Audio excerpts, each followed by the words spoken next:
Welcome to the Weir Pod. As you know, or those people that follow us, every week we share stories of people from across our industry so that we can see what their journeys have been like. But we couldn't do this without our partners at Digital Sparks, who very, very kindly give us this wonderful studio space and their time and expertise to produce these brilliant podcasts. So if you're not familiar with Digital Sparks, do go over to their socials, give them a follow, and support them in their business.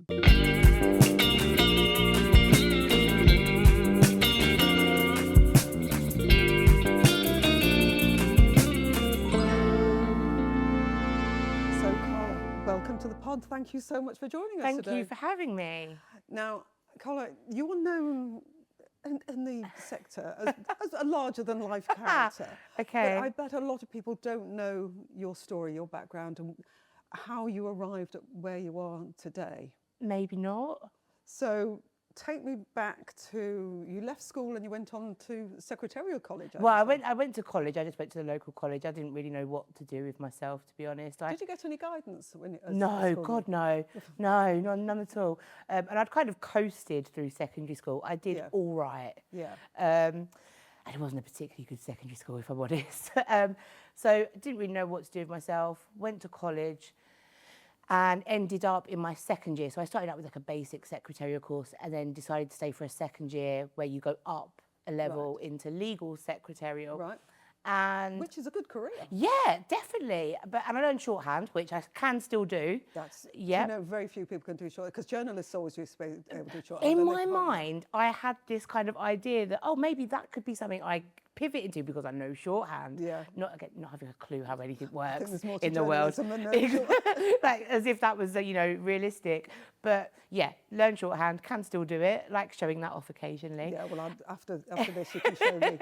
And then my first ever job was at a manufacturing company on an industrial estate behind Belmarsh Prison. Oh, right, okay. Very glamorous. And they made like playing cards, like top trumps. So nothing to do with the legal Nothing sector? At all, Claire. Nothing. Did you apply for any jobs in that sector? No. I just had an MBQ. And back in those days, I don't know what any of the qualifications mean these days, but in those days that was basically equivalent to getting my 3 A levels without going to sixth form. I think it's a similar thing now. Okay. I think so. So I was just looking for jobs where they said, the basic education that they were looking for. And it was on a reception desk, so secretarial was kind of relevant. And yeah, that was my first job, and I was there for a few years. There's not much to say about that, really. Happy times? It was fine. I was young. It was local. Yeah. And there was actually, to be fair, I had a really good manager. Her name was Louisa, and she seemed so much older than me at the time, but she's probably only 30. And it was her dad's business, but she had worked at, I think it was the Times, in the sales department, and she, at a really young age, had made the most sales in 5 consecutive years within her team or something. So she was really cool with me, actually, and she let me, I was on reception, but she let me start doing more. She let me get involved with marketing. Right. And I can remember the first thing I ever felt quite proud of was we did a marketing campaign where I designed the box that a pack of playing cards that we'd made were sent. I designed the box. They were sent out, posted in the box that you store them in. And you designed them? I would have been 19 maybe, and I was so proud of that. But she must have recognised something in you. Yeah, I think so. And like I say, at the time I thought she was so much older than me, but she wasn't. Like I say, she would have been about 30. But it was nice to have my first job in that. It was a family business. I also had a nice mix. It was being a manufacturing company, there was the office that I was in, but then there was the factory. And for me, going into my first job, I felt at ease because they were people that lived local to me. Yeah. They came from where I came from. So I didn't feel out of my depth, really. I felt surrounded by people that I could recognise and relate to. So obviously you're quite happy there? Yeah, Did you just feel a bit itchy feet? There was nowhere to go, really. There wasn't. It was kind of stuck where it was. But to be honest, the way that I moved on was a friend of mine worked for this woman who owned It's called a literary scout agency. Right. And what they do is they read books that come out of the UK. So they're represented by UK publishers and agents. Yeah. And she would read those books on behalf of her foreign publishing clients. Oh, okay. And I met this woman through my friend Lindsay, just again in the pub, just hanging out. And I just yapped my way into be given a job with her. I knew nothing about publishing. Are you a keen reader? Yes, Oh, always right, okay. have been, Right, always. okay. But So that's like the dream job, isn't it? oh my God, Claire, I was so out my depth. I was so out my depth. It was a world I didn't understand. I didn't have any relatives in the industry. I didn't have an English literature degree. Right. I'd never been to Edinburgh, let alone the university. I didn't understand that world. And I was young and I had a good time, but it makes total sense that when the company started struggling, I was made redundant. Okay. Were you the first one out? You know, first of two. To be fair, my colleague, he didn't deserve to be let go. He should have been. But he went on to pursue a career in publishing. I didn't, because again, I was looking at jobs and it had all these education requirements I didn't understand or have. And the few years experience I did have, I kind of always knew that I wasn't excelling in that job. So I just looked completely in the other direction. And just for anything, maybe using, again, like secretary or admin. Sure. Okay. I always knew I didn't want to work in a corporate environment. Really? Yes, always knew the corporate life was not for me. So why did you think that? Firstly, just, I think I was always a bit intimidated by those environments. See, in the notes that you sent through prior to this interview, you've talked about being a confident person. Yeah. And then you do something that suggests you lack confidence. Yeah.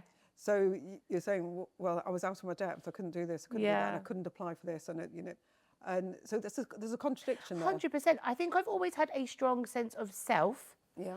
But that doesn't always branch out into having this I can do anything attitude.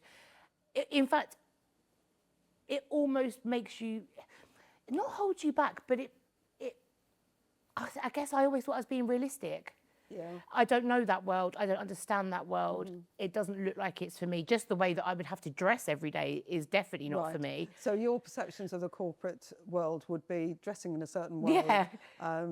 Being in an environment where you didn't feel that you would fit in, maybe? 100%, because again, whilst always kind of policing myself in terms of what I would put myself, and in situations I put myself in, I am who I am in terms of personality. Yeah. I am loud. I am a bit gobby. I am quite sarcastic. And but I think, even though it sounds like a contradiction, I think that's probably really common. That I'm not saying it's not, that you no, know who you are and you are always who you are, but that doesn't mean that situations don't feel like they fit you. Yeah, but I think there are lots of people who, you're saying you know who you are and you are who you are. I think they have very often, especially if they've got that corporate path at the front, they create a work persona. Yeah, and I've And never they're two different really done that. Yeah. And sometimes it's not worked out, and then other times, like where I am now in my life, it works perfectly. So from being booted out of the literally worked, you then that's when your property journey was sort of. I had a couple of like short-term jobs where I think I took a maternity cover position, but then yes, eventually ended up with my first property industry job. And that's at CRM. That was CRM. Yeah, it was CRM, and I don't know. It felt like I was kind of thrown in the deep end quite quickly. What was your role? BDM sort of thing, I think, like customer, like So relationship manager. Well, it was more relationship manager, with selling. Yeah. I quite quickly, we were a small team, quite quickly everyone agreed selling wasn't for me. Right. Okay. And basically, this is early on, we kind of divvied up the roles. There was like three of us, our boss, and we were talking about the different parts of the business, and we all agreed, sales not for Carla. Because if someone says I don't want to pay that, I just go, all right. Yeah. I'm like, okay, see you later. Yeah. And then my other colleague was very good at like creating mock-ups and figuring out how things would look within the system. And I, by default, became the person responsible for the property management and accounts part of the software. Right. So that was like me becoming, I guess, you know. So is that in terms of developing the software? It was everything. It was a Okay. bit of everything. I would largely cover all of the support queries for anything accounts, property management, lettings. I would train, I would write specifications. So me and my colleague, who was the guy who could like work out how they looked. But you'd never done property management? No, never. I've never worked in an estate agency in my life. Yeah. Which is interesting that, you know, Yeah. you were actually formulating software I for like- property managers. I think, So you must have gone and learned. Yeah, it was property support. management. The support is the best. Within CRM, working on the support desk for, you know, let's say a minimum of 3 months, Yeah. it's the best way to learn. As I've gone on in my career, I am very upfront with clients, with people that I'm training. I've never done your job. Yeah. I'm not trying to get you to change how you do your job. Yeah. I'm telling you how this system can be applied to what you do. Yeah. And working on a support desk was the easiest way for me to understand that and learn that. And then I spent a lot of time traveling up and down the country, being in people's offices, largely training, but occasionally getting them set up on the system as well. And again, I would be around property managers all the time. Yeah. And I don't presume to know anything. I've got lots of opinions, Claire, but I don't assume they're all right. And I'm very open to being told that they're wrong. Right. So even when my role is to train someone, which technically sounds like, you know, I'm going to tell you what to do, Yeah. I'm super open to being around them, seeing how they work, and then adapting my content to them. Yeah. And always found that being in their offices and seeing them at their job was the best way for me to be able to do that.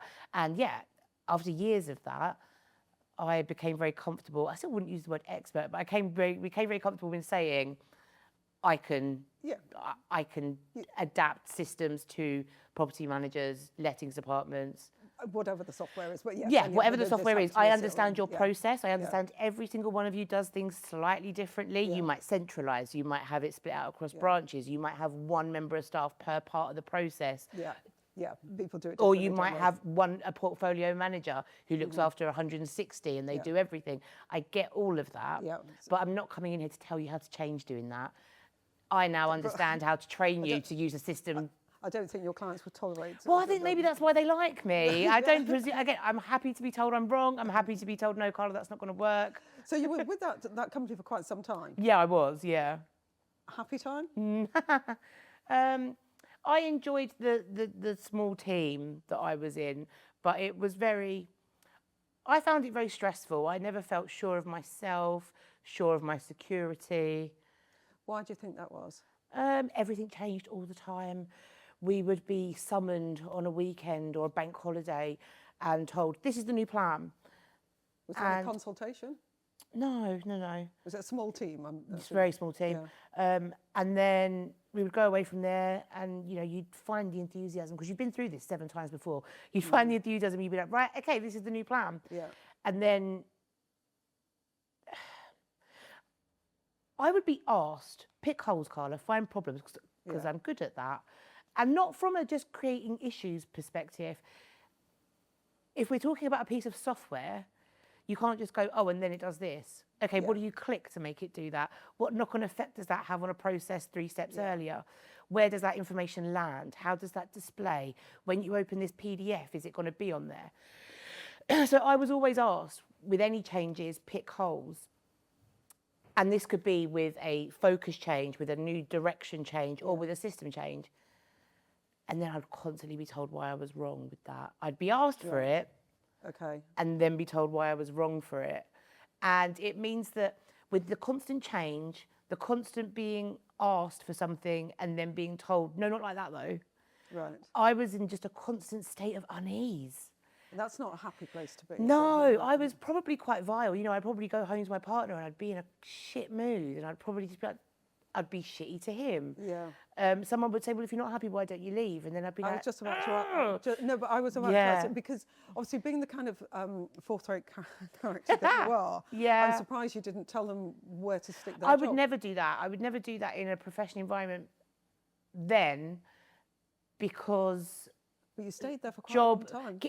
job security, and like, it was of paramount importance. I didn't grow up with a safety net. I didn't grow up with any kind of, oh, worst case scenario, you can just come home. Not because, you know, I wasn't wanted at home. I could go home and see Did my you have mum. positive role models? Yeah, growing up? I mean, my mum was in, like, she brought me and my sister up on her own. She was young when she had me.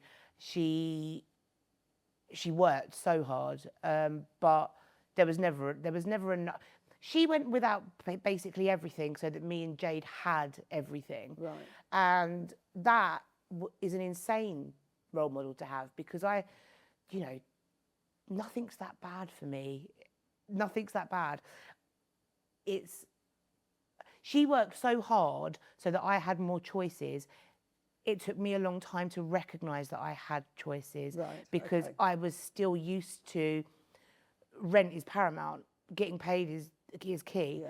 If I walk out of here because I've had enough, but I don't walk into something Straight away, within a month and a half, Yeah.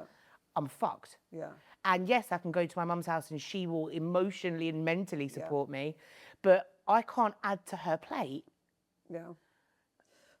So coming back to staying too long in what sounds like quite a toxic environment. It was, but again, it's another contradiction, Carla. 'Cause I know. You had a really safe, secure upbringing. Yeah. Because your mum's a fantastic But I role also model. saw the way that was achieved was through hard work. and struggle and stress. But you knew you had the support of your mum. But not in a financial sense, and I can't. No. I think there is. Look, I'm only speaking for myself here, but growing up, where my mum was always planning for the worst case scenario 6 months ahead. Right. She was always planning for a washing machine to break, Right. or a part in the car failing its MOT. Because without the car, how does she get to work? Yeah. Without work, who pays the rent? Yeah. Whilst that wasn't put on my shoulders in any sense, I was aware of it. Mm-hmm. And it meant once I went out into the world, I always had in my mind, I can't add to that plate. I can't add to that stress. I can't add to that strain. Mm-hmm. It's now, I want to be able to make it so that my mum's relieved of some of that, and we can all kind of feel a little bit less pressure, and things can get better. And they have. I'm so proud of all three of us for where we are now. But it took my mum's incredibly stressful life for 18 years to get to that. She sounds like an amazing woman. She is. I mean, don't get me wrong. We butt heads all the time. Oh no, that's normal. But but I'm incredibly proud of where we are. But it meant that I'd gone through a few different jobs, right? Yeah. I'd been made redundant from one. The others were contracted periods, and I hadn't been asked to apply or stay on. I was unsure of myself. So that was knocking your confidence. I was unsure of myself. So the role models in my life, my mum and then my grandparents, these are not white collar workers. You know, my granddad, who was an amazing male figure in my life, he was a bus driver. My mum worked physically intense jobs. She worked as a cleaner. I didn't understand how you forge a career. Right. I didn't understand that. Because those were the role models you didn't have. Exactly. That's not a criticism. No, I didn't have someone putting on a tie every day and going out to a business job and building a career off of that. And then when I would get annoyed and I would look up job adverts, I'd be back in that place of, well, I don't have a degree. Or, you know, it's so normal to open up a job advert for an entry-level role and see education required, 2-1. And it's like, it's ridiculous. I have to say, I think degrees these days, and I know this is probably going to sound controversial, but that they don't, they're not worth what they used to be worth. I understand, and I agree with you. They're just putting it on everything now. So I would be so overwhelmed, and I felt like, well, maybe I would have to take steps backwards. Maybe I would have to start from a lower point to then work up, but I don't know where to go because everyone wants a degree of some kind. And I don't understand the corporate world. I don't want to be in the corporate world, I don't think. I definitely didn't want to fill out the application form for working in a civil servant job because they were incredibly overwhelming. So I just didn't know what to do. And again, lack of choices, not wanting to add to anyone else's strain. And I guess being made to feel a bit of a problem, a bit too loud, a bit too much, a bit too argumentative. What, you feel that your employer... Yeah, definitely. We used to butt heads all the time, and I would be patronised incredibly. Oh, I can't believe you don't agree with that. And, Right, okay. and so add that to the anxiety of everything changing all of the time. I just felt really like, well, I have to stay here and we have to make it work because I have to get paid. And maybe this can be me building a career. Maybe this can be me, the foundations of a career. And look, don't get me wrong, there's lots of positives to, you know, that start-up mentality, move fast, break stuff. I mean, I fucking hate it and I disagree with it. Yeah. But there were things that I learned. I'm very fast. You can always learn something, even if it was a negative experience. Yeah, I am extremely adaptable. Right. When the focus changes every 6 months, you become very adaptable. But you're probably an adaptable person anyhow, but you've just been able to sort of use that in a workplace. It's quite useful. Yeah, I think, I am in general. So you were there for 6 years? 6.5 years. So what happened in the end? So someone left before me and they moved somewhere and I was obviously still in contact with them and they just said, there could be a job here for you. Right. Why don't you just send your CV over? Yeah.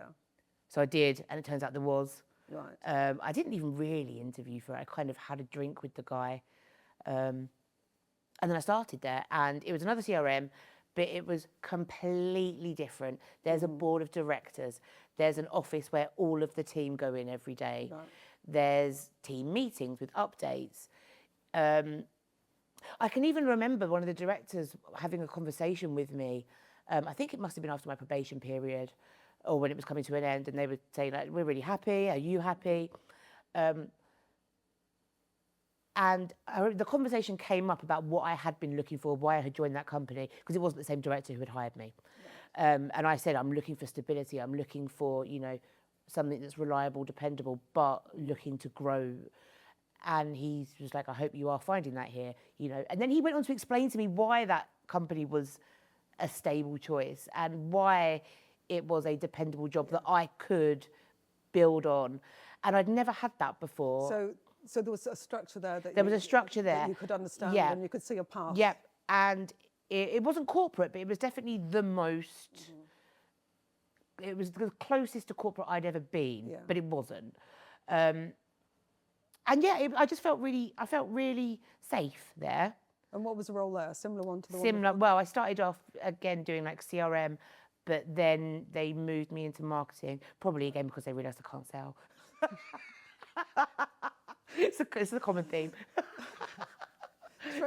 Training and speaking to your clients. Yeah, really good at. Yeah. But then I ended up doing marketing for a bit. And I was happy there. And the only reason that I left is because I had met Christian at an event quite late in the night, and I told him a story about how I'd once accidentally hit Boris Johnson with my handbag. Oh, that was a done deal then. Exactly. There you go. That's all it took. The job's yours. He said, create a job. I'm going to have a job for you. And we stayed in touch, and when the depository was ready, I was the only person they approached. Right. And I've been there ever since. And this now, I think it's probably around this time that this is now the longest job I've ever had. Right. Yeah. So you've been with the depository now for? Well, just over 6.5 years now. So yeah, it'll be. And do you feel that you've kind of come home?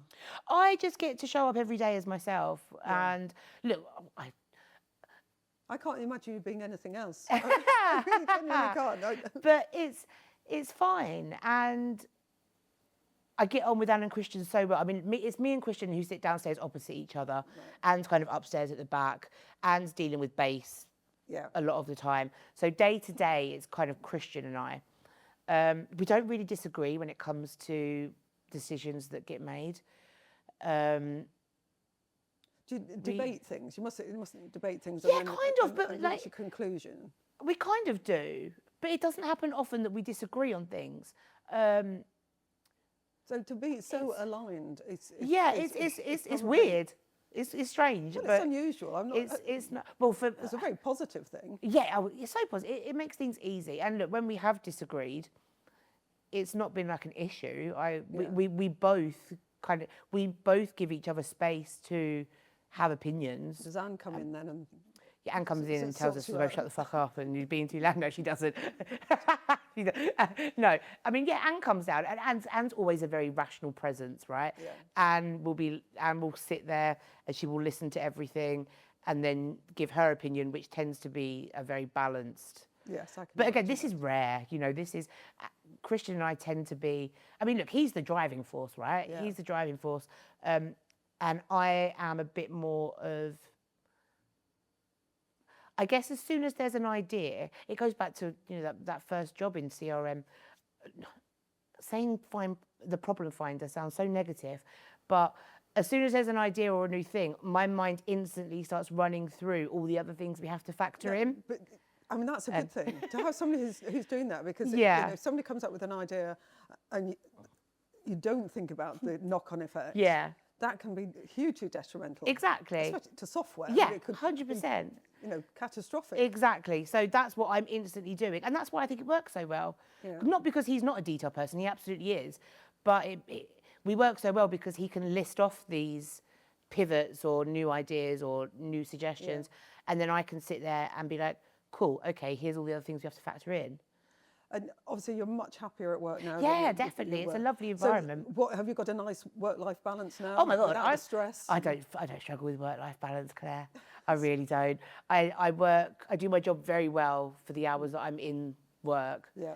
And then I go home and I read a book. Yeah. Or I go walk around the big supermarket, which is like my favourite thing to do.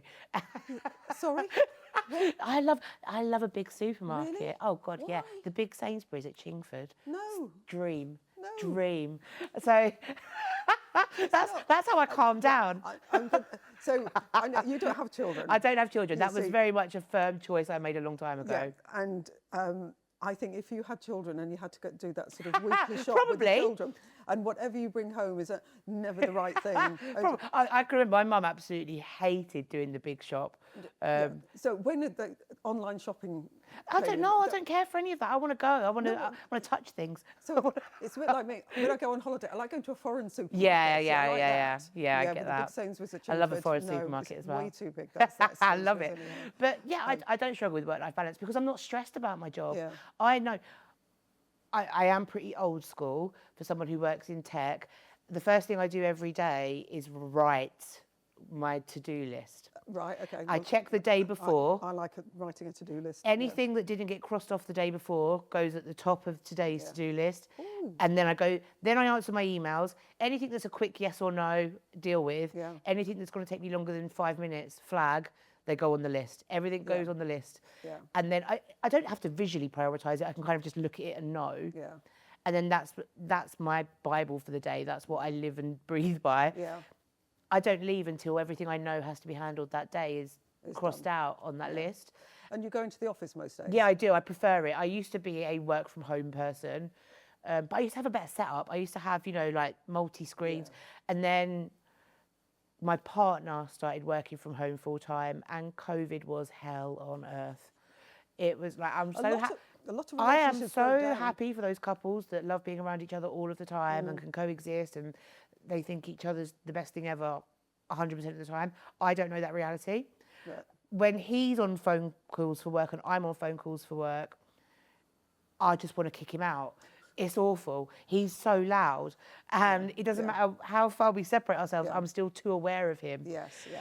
So COVID for me was really like, I need to get back into an office. I need to be in an environment that is quieter, more spacious. Yeah.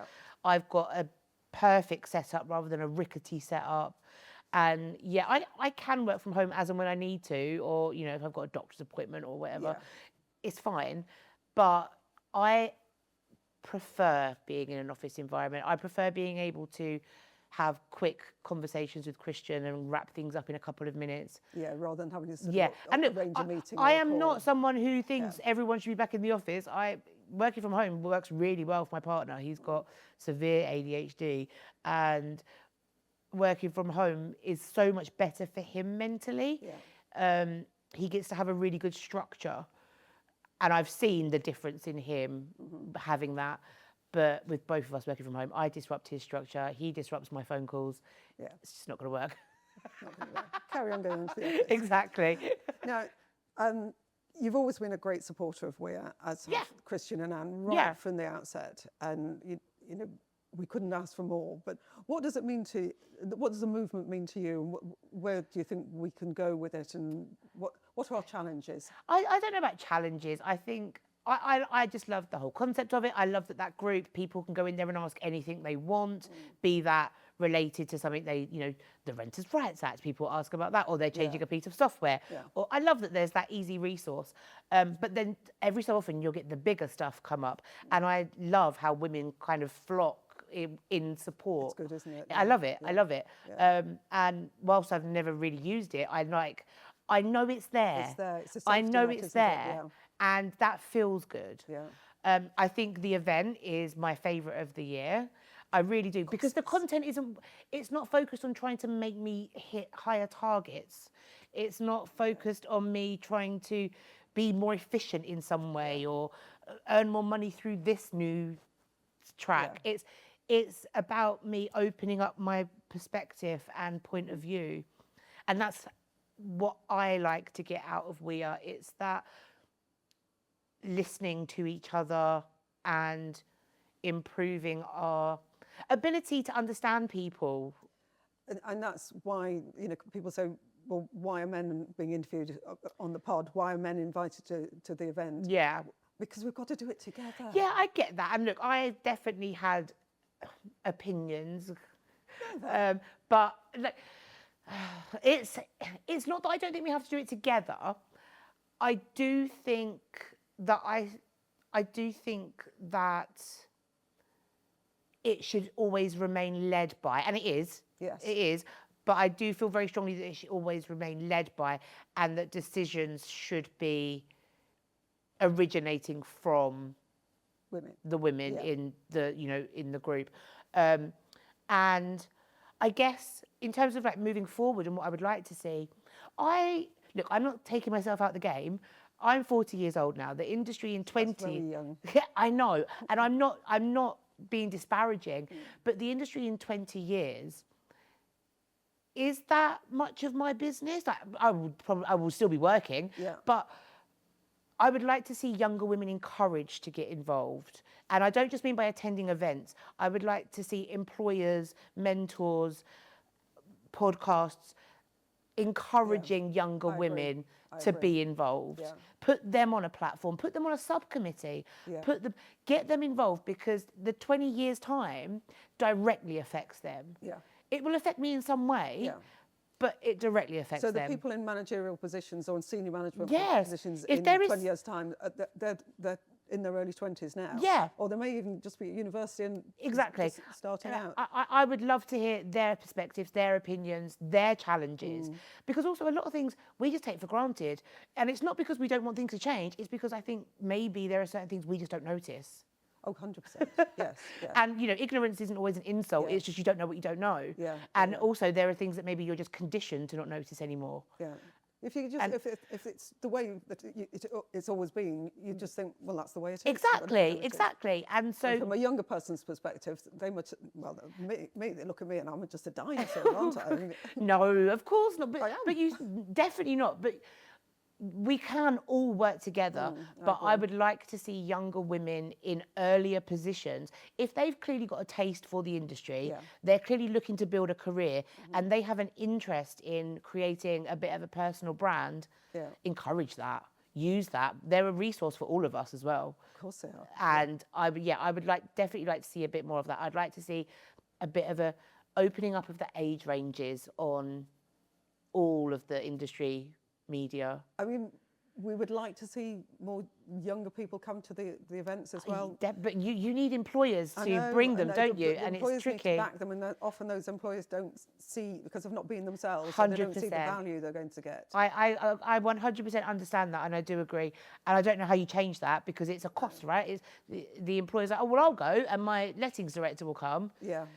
But I can't take the whole of the property management team, or I can't take the whole of the lettings team. But it would be nice if the junior property manager and the junior neg came along. Yeah, because there's so much stuff on the day that they can learn from. Like I learned so much, Yeah. and I'm 20 years into working. And it's the same with the leadership training as well. So I attended the London session. Yeah. And the youngest attendee was 20. Oh, I love Was that. brilliant. I love Absolutely that. brilliant. And she was amazing. She was fantastic and brings a completely different perspective. Exactly. And then I wasn't even the oldest one there. So, which was, you know, we're still doing And- training. and Every that's- day's a school day. I love that, and that's what I think. You know, I mean, I think I said this to you on the call last night. Like, I'm not sure what my story. I've got no big revelations. I've got no big turning points. I've got no big. And then this happened, and I understood. Didn't happen. Well, no, you know, it's not a sort of a sudden revelation, but it's a gradual revelation to yourself to realise, you know, what's not right, and now you've put that right, and your life is on a much more even keel. But resources at 20, 21, 22, resources available where I could learn about career paths, journeys, tools, courses. That would have been amazing. Yeah. If I'd have been encouraged in that first property industry job to be more active within the industry, I would have. I've got a network now. I don't worry about my future. Firstly, because my job's great. I love it. I'm having a wonderful time. But secondly, I've got a network. I've got friends. I've got peers. I know people, and I've got a solid CV. Yeah. But when I was 25, I didn't have any of that. So what you're saying to your 25-year-old self, you wish there was something available now. Yeah. For people. If we had existed then and I'd have joined it, I think I would have found myself paying much closer attention to the questions and answers going on within that group. Yeah, and it's an active group, I think it would have given me a little bit more oomph to reach out or ask the question myself. So maybe we can do more signposting aimed at our I think younger that'd audience, be because I think there are a brilliant. lot of younger women in the group. I mean, it's about Yeah. 5,000. So It's huge, isn't it? and having said that, a lot of younger women are not on Facebook; they're on different platforms. I know that's a challenge. Yeah. You know, I found Facebook at the age of, I don't know, 50 or something, for business purposes. And Carla, we could talk all day. We could ramble on, and it's been absolutely fantastic having you as a Thank guest. you. But there is one last question that we ask everybody. Okay.